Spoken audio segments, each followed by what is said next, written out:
Hi everyone, it's Rob here from Blues Wireless, and today I want to talk about adding a prepaid, low-cost, secure, and low-power cellular communication option to the Raspberry Pi Pico.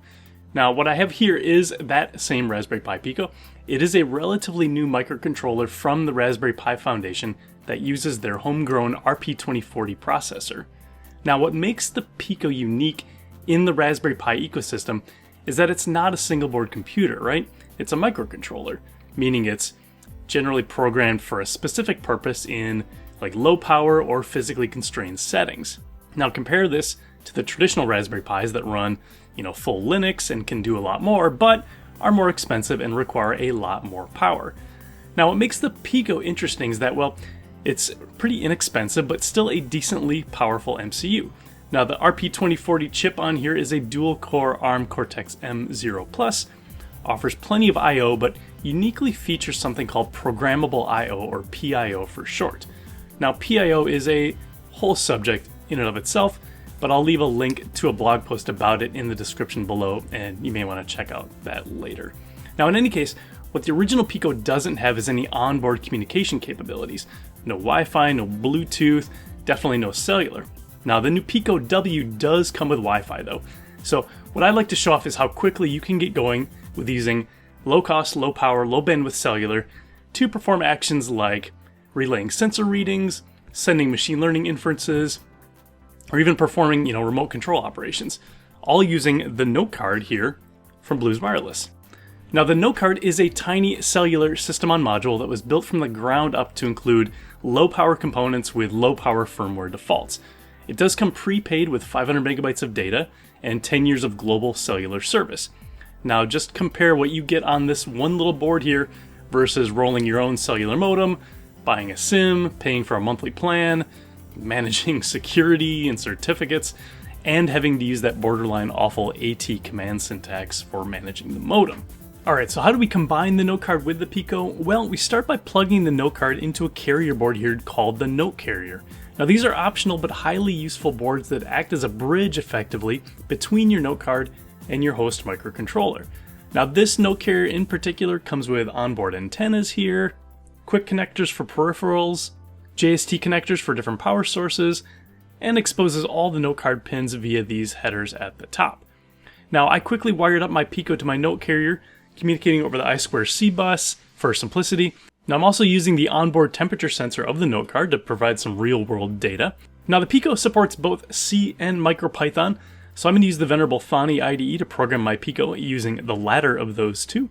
We're going to start by simply turning on the onboard LED. So we reference the onboard LED, we set it to 1, which enables it, turns it on. And to do that, we can see, sure enough, that LED on the Pico is on. We can turn it back off by setting that value to 0. There we go. Now next step is going to be a big step up because we are going to start using the Notecard. Let me paste in my sample code here. Now I'll walk through this step by step. First thing you might notice here is this product UID. Now this is an identifier for a Notehub project. Now what's Notehub, you might be wondering? Well, Notehub is a thin cloud-based service run by Blues Wireless, which acts as a proxy for your Notecard. So it allows this Notecard to securely communicate off the public internet with the cloud. And we'll get back to that in a second. We're going to communicate again over I2C to the Notecard. We're going to print off some debugging messages. Then you'll see this, which is our first JSON-based API request for the Notecard. Again, we're not dealing with traditional AT commands to manage the cellular modem. We're just sending JSON to and from the Notecard.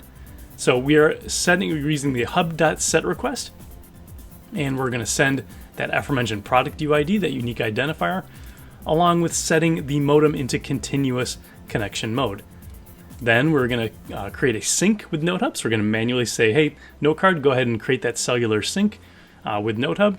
And in our while loop, we're then going to grab the temperature from the onboard temperature sensor on the Notecard, and we're going to make up a humidity value, and we're going to simply print those out to our shell. So let's run this, and we should see some debugging messages come through.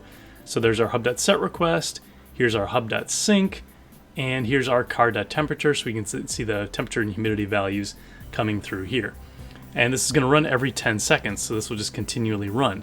Now, what we'll probably want to do is actually see where is this data going in this thing called Notehub. Well, here is Notehub, and we should see, sure enough, our device connected a few seconds ago, which is a great thing to see. And that's about it, because we're not sending any data up, right? We're just making that initial connection. So the next logical step is for us to go ahead and start sending real data. Now, it may look like I changed a lot of code here, but I didn't change too much at all. I'm bringing the onboard LED back into play because what I want to do is turn on the LED to make a reading of the temperature sensor and turn it off when we're done. Now, you might not even be able to see how quickly that turns on and off. Otherwise, everything else stays basically the same. We're still getting the temperature off of the note card, and the other big change is that we're issuing a note.add request. Now, notes are basically events that you send up to Notehub, which you can then route to any cloud of your choice. In our case, we're naming this note sensors.qo. We're telling it to sync immediately with the cloud and not wait. And in our body, the body of our JSON object is just arbitrary JSON. So we're sending temperature and humidity values. Then we're going to turn off the LED when we're done with the reading and have it sleep for 30 seconds. So let's start running that. And we'll again see some debugging values down here. You'll see our note.add was executed there. And there's a total 1, meaning that there's 1 note pending syncing with the cloud.